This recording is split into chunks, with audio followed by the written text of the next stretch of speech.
Yeah! Look at her. Wait a minute. Look at her. Oh, yes, that's right. Look at her. Look at Oh my God. Hello, children, and welcome to another episode of Look at Her, our show where our super celebrity guest looks at some of the queens they've played with, slayed with, or even laid with, and spills a little tea. This tea is scandalous, throws a little shade if she has to, or just tells us something that we don't know. Today, our guest is the gorgeous, the beautiful, the body, the face, the talent of Ms. KERRI Colby. Yeah, baby. Hi. Oh my God. How are you? We're looking at each other. Yes, I'm here. Oh my God, I cannot believe it. This is crazy. I'm like, is this happening? I'm here. This is real. You're right here in the Look It Up pink bubble, honey. Speaking of, look what you've done with the place, honey. She's gotten a facelift. She got an upgrade. She got a facelift. Ooh, I love she's a good gotta upgrade. do what she's got to do. I love a good upgrade, baby.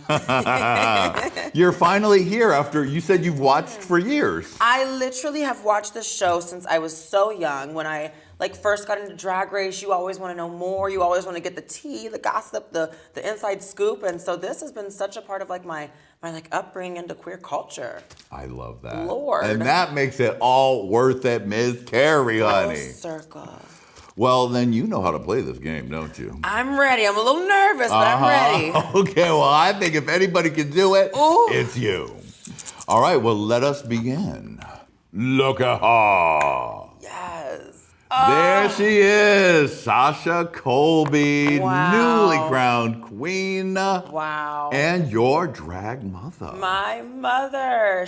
Let's talk about the finale real quick. Oh my God. Because she slayed the season, she slayed her life, she slayed my life, but the finale, her objective and goal was to slay every single one of y'all's lives, including mine in the audience, and I was fully slayed. Now, how did you guys first connect?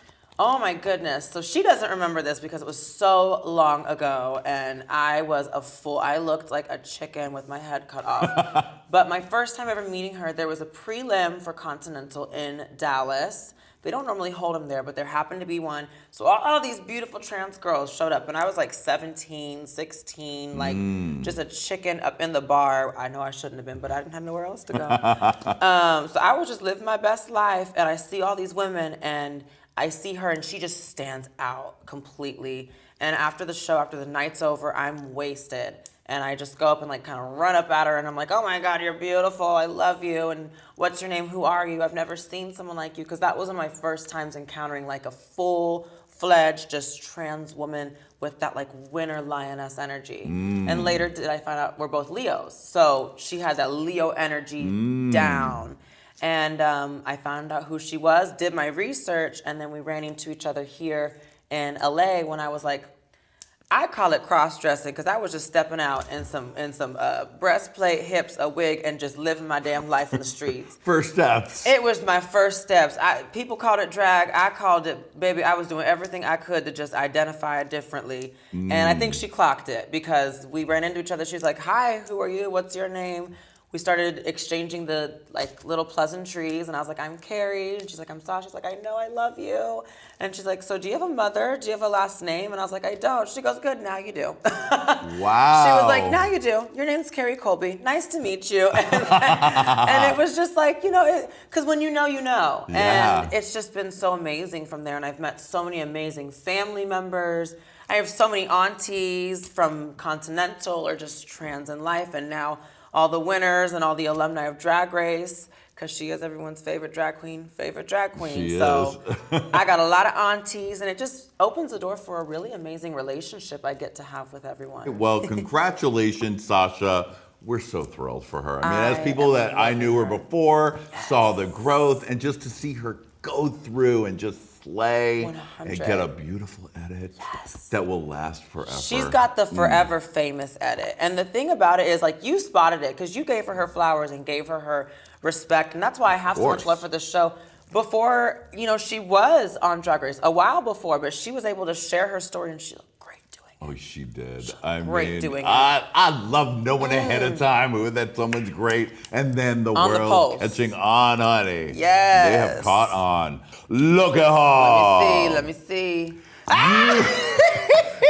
When you started putting out pictures of yourself after your season Oh my God. as Tranos, with each of the girls that came out of trans for your season They just started on popping the up. glove. Oh my God. As well as the classic TikTok of thank you, another one. Thank you. Yeah, exactly. I mean, I'm a people's people, so when I hear something that inspires me or I love it, I'm like, baby, I gotta hop on, I gotta do this, I love it. And it really is thanks to the Care Bears. That's why I really have such a heart bond with like my community, because it was one of my Care Bears that saw the trend. I think we had like one or two girls.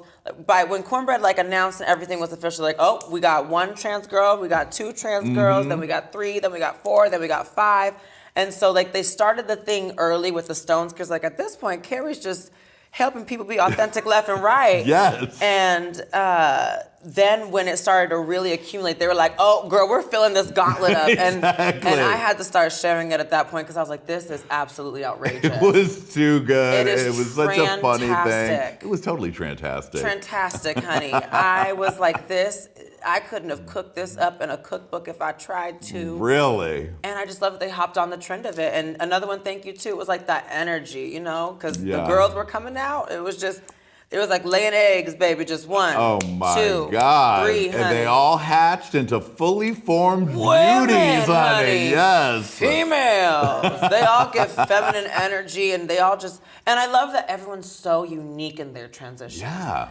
Honestly, huge thank you to Gottmik, because Gottmik going in Yes. authentically being like, this is trans, officially I'm saying it. Yeah. I think that was so huge, and I give so many flowers to him. Kate is amazing. Definitely. Let's look at a stone. Look at her. Let's look at a stone. Look at my little stone, Stunning honey. Jasmine And she Kennedy, looked honey. like a stone too. She looks incredible. And I mean, let's talk about that on camera coming out moment. It was beautiful. That must have, of course, been more than what we saw on Yeah. camera. Tell me about that moment and what led up to it and what you were feeling. Well, there was a lot of, like when we were filming, if I recall correctly, there was a lot of circulation. You could feel that there was trans circulation. I mean, while we were filming, I already knew about Demoria, Kornbread. I already knew that, you know, she was on her journey, but there was a lot going on in her life, so she was in a different place while we were filming, but she was there. I already knew. So we had our own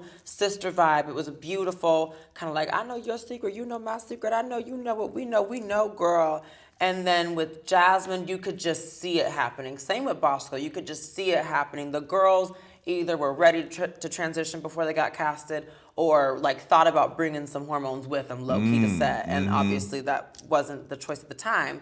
But with Jasmine, and when she was going through it, I was just like, wow, like this is that trans moment happening in front of like your face. And you can't, I think people have searched for so many years to find that moment where someone just breaks and says, I can't be this way anymore. What I've been living is not authentic to what I am. What you see is not what you're really getting. And they go through it and they break and they really come to themselves, and you see it happen. That was right in front of our eyes. Right in front. And like her and I had like a small little it was a long negotiation, but we talked a few days before, days or weeks there. So a few days they are. Yeah. A few days before about, you know, how she was feeling, because she wanted to know a little bit more about where she was at. And so for her to just have owned it and shown the work, she didn't just own it on TV, but she lived it out authentically. She has kept true to her word and blossomed so gorgeously. I think that I always will have so much respect and be so proud of her.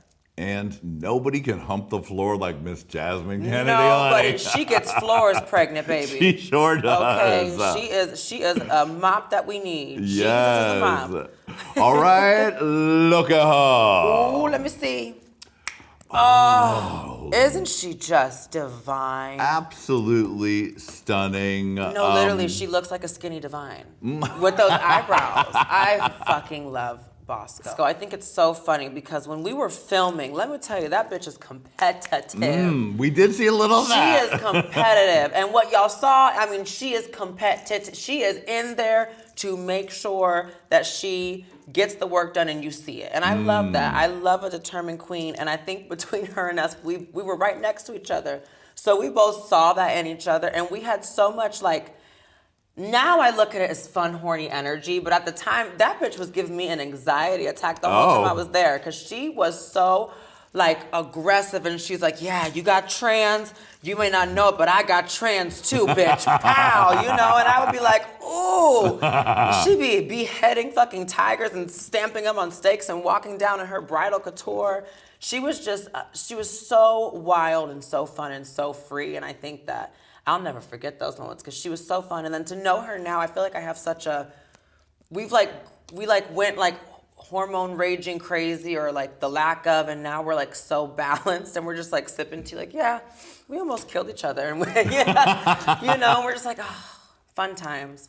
Now we got tits. And when she, I mean, to have the feeling to give that face reveal performance where she was wearing the mask, and then slowly revealing it, I was like, that's just like getting it and giving it, like being like, I know that you know that we know that I know that you know, and here's the reveal. Period. And I had the honor to be there at that performance. You were. Sasha was there, I was there. She hailed in that night. It was a seance with the trans Sanderson sisters. Oh my God. I loved it. It was so beautiful. The energy in the room was just insane. And I love the Heart stage. It's a fun stage to be on, especially when they give you a little catwalk. It was just gorgeous. And she slayed it. She did a lot of pussy thrusting and outfit changes and hosting that night. I was very proud of her. Love that. Baby, she put the work. Look at her. Oh, there she is, the willow. The willow tree. The willow pill. Don't let her little silly shroomy moomy side fool you. That Shroomy bitch moomy loves side, yeah. a good couture, honey. And I love when I get to see her mind. She has a beautiful mind. The minute I met her, I was just like, this girl, her fucking mind. Like, she is the mind. And to see her, like, bring that mind into reality and how she just commits to that fantasy, no one does like her, and it's so beautiful. It was good in the season to see, because sometimes people with weird sense of humor don't get the laughs from the judges or don't hit RuPaul in the funny spot, and then they get a weirdo edit. Yep. Where she got like the glorious weirdo edit. Don't let her fool you. She's a cunt. A complete fucking cunt. And like, be around her for 2 seconds and you'll realize, you know, she'll be like, you think you got me, bitch? Ha. Check your lipstick, boo. You look busted this whole time. Like, she is fully there and aware, and I think that's what made the difference. Yeah. The joke would never have been on her. It will always be on you, and she'll let you know that. What's something that, like, from the finale of your season that you remember? Any interactions backstage when that competition was really on? We were kept so far away from the top 4 because they have a lot to do. I don't think people realize that so much work, weeks of work, budget, time, exhaustion, fainting on stage goes into the top 4 and their finales. So the girls were fully locked in. One thing I remember is that when we were filming, we didn't get to see it live because you're not allowed to. That's tea. I don't know. I think that can make it. I think that's fine. Yeah, it's fine. World of Wonder. Let them know the tea. Go to a finale and you'll realize it. You are not allowed to see the final 2 because that's supposed to be special for you, which I think is so important. But that's one thing I remember. I was like, I wanted to see it. And a little sister T, just a little sister T, I hope she doesn't mind me saying this, but Orion was so livid at that. She was pissed because she really wanted to see the sisters like duke it out. And when we didn't get that shit, you probably could have heard her from the audience about wanting to be let back out there to watch. But it was so fun. The energy was like no other. Wow. Now, why don't they want you guys to see them do the performance? Because then so that we get a reaction later? Or? You know the girls and the leaks. The girls are like wet panties. And you know this. The girls are like wet fucking panties, bitch. Things just tend to leak, okay? They're like a hot bitch during her period, just gushing, honey. It's gushing. So when the tea is coming out and you're just like, you know, you see the lip sync, you already kind of get your idea of what's going on and what you think when you see the lip syncs that you're allowed to see. Yeah. because you get to see who gets the top two. Yeah. You get to see all that. And that's already, you got to keep that to yourself when you've already been there the whole season. But to see the top two lip sync, you're going to have so many opinions. You're going to tweet it on your close friends. It's going to get shared. It's going to go viral. It's going to skew people's opinions. Right, and then you have to be ready for the reunion the next day where you don't feel like you already know what happened. Exactly. And a lot of these girls, you've seen it, they're not actresses. They can't put that thinking cap on and be like, I got to go back a day. It's hard enough to get them to talk in present tense when they're filming confessionals. So. Okay, That might have been shade. Oh my gosh, Demoria. The snack herself. The snack, honey. I love her. There is no sister to me like Miss Kornbread, Miss Demoria. We share a name. Her middle name and my legal first name are the same. And we have such a bond. And she was my rock walking in there. Like the minute what's funny is I heard she was there before I got there because she was in the cabin next to me. And when you're in your loading cabin, you're able to meditate or pray or do your little makeup touch up. You get some time and you're there for a minute with your thoughts before you walk in. So you get time to marinate. And I was sitting there quiet, like, I hope I'm trying to see who else is here. And just in the next to me, I hear, oh, Lord, bitch. And then, if you know Demoria, you know that she was having a full-fledged conversation with herself. She's like, now look at here, bitch. You're going to walk up in there. You know what you're going to do? You're going to walk in. You're going to turn right. Yeah. And then you're going to look at that motherfucking camera and you're going to tell him what the fuck it is. And then when you tell him what the fuck it is, you're going to sit down. You're going to let every one of them motherfucking bunches eat it. Because what do? You serve it to him. Like, she was Amber herself up and I lived. And the minute I heard it, I was like, thank you, Lord. Right, a blessing. Someone you know from LA already. She was my Judy. So I immediately was able to kind of let some of that anxiety go. But I'm so happy for her. She's been through a lot in the past year. So for her to just be winning and on top and just really, really owning who she is, it's beautiful. And we're neighbors. We're literally neighbors. Same building, same floor. Few doors down. Same building, same floor. That is fantastic. Yes, and a lot of the girls live in the building. Oh, my. It's a doll building, honey. It's a lot of the trans girls, too. The estrogen is in the address. Yes. What's the address? Estradiol Avenue, baby. Right. It really is. And our dogs have play dates together. That is fun. Look at her. Look. Female. Now, y'all know Tranos was missing a stone. Yes. That's because it was stolen by the heterosexual community. What were your initial feelings when you found out what the deal was? I love that Maddy did her work. She knew her stuff. She had the reverence. It wasn't like she was just hazed into this from some frat house and she was just making fun of it. Right now. She took the shit seriously. So seriously, she argued with Jasmine. Yes, let's talk about that. I wish that they never edited or cut out any of that. I wish they would have just aired that untucked, no cuts. That would have gotten Untucked an Emmy. It was so good. I mean, there was a few parts that it went far. When I tell you, Jasmine lost every screw, every piece of hair, every eyelash in her spirit in that fight because, praise Maddy, but Maddy was drinking. Oh, okay. Maddy was drinking. Interesting. Maddy was drinking, and Maddy had the nerve to open her mouth and be like, Jasmine, if this lip sync happens, I'm ready to take you and send you home.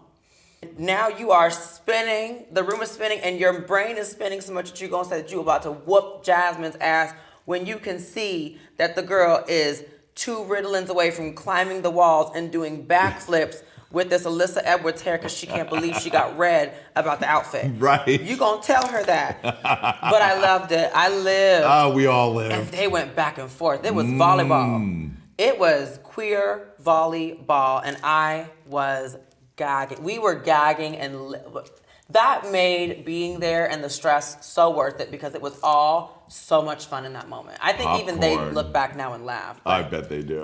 It was atrocious. Atrocious. Look at them. Ooh. We have to talk about this. Couture, honey. This dress, the actual garment, the Versace garment, out of the August Getty collection, that was what I thought when I saw it. Archives, and yes. The dress did get damaged. Ay. And August had to send it to The Atelier? Italy, Oh, honey. and they had to hand repair it. Oh, my. I'm actually not allowed to be near the dress anymore with like a 6-foot radius. You got a restraining order with the dress, I do. huh? I have, not from August, but I do have a restraining order from that dress From the house of specifically. Versace. Yeah. From that dress, I have a restraining order.